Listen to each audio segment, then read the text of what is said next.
మాట్లాడండి సార్ మీరు.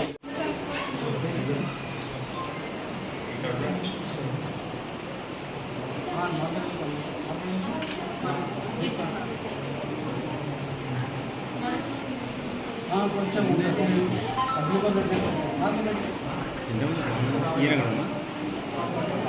నీ పేరేంటి? అంతే కదా, స్వాతినేనా? ఎన్ని మధ్యాహ్నం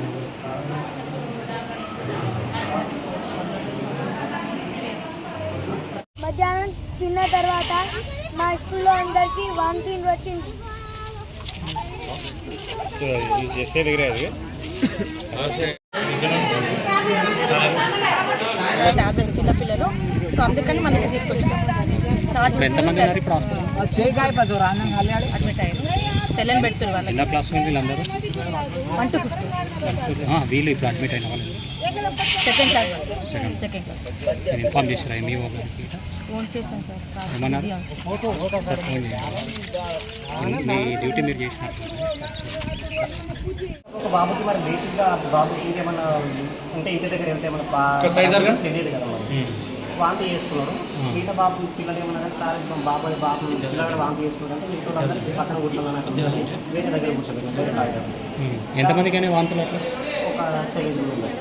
మొత్తం ఎంతమంది ఉంటారు స్టాఫ్? 20 staff 2 members. మొత్తం స్టూడెంట్స్ మొత్తం చిల్డ్రన్స్ మొత్తం 33 ఎన్రోల్మెంట్. ఓకే, 31 వచ్చింది. ఇప్పుడు అడ్మిట్ ఎంతమంది అయ్యారు ఇక్కడ హాస్పిటల్? అడ్మిషన్ ఇద్దరు. మిగతా వాళ్ళకి 17 మెంబర్స్కి ఏమో అయిందంట. ఏం చేశారు వాళ్ళకి కొంచెం వాంతులు అయినాయి. నేను అప్పుడు ఇమీడియట్గా ఏం చేసినంటే ఓఆర్ఎస్ అక్కడ చూస్తే లేదు మా దగ్గర. దానికి వచ్చి డీవామ్ మా ట్యాబ్లెట్ తీసుకొని వచ్చి వేస్తే కొంచెం సేపు అయితే మనకి వాంతికి సేపు తగ్గిపోయినాయి. కొంచెం ఇక్కడ స్టమక్ పెయిన్ ఉంది. Only 3 members. క్లియర్ అయిపోయింది.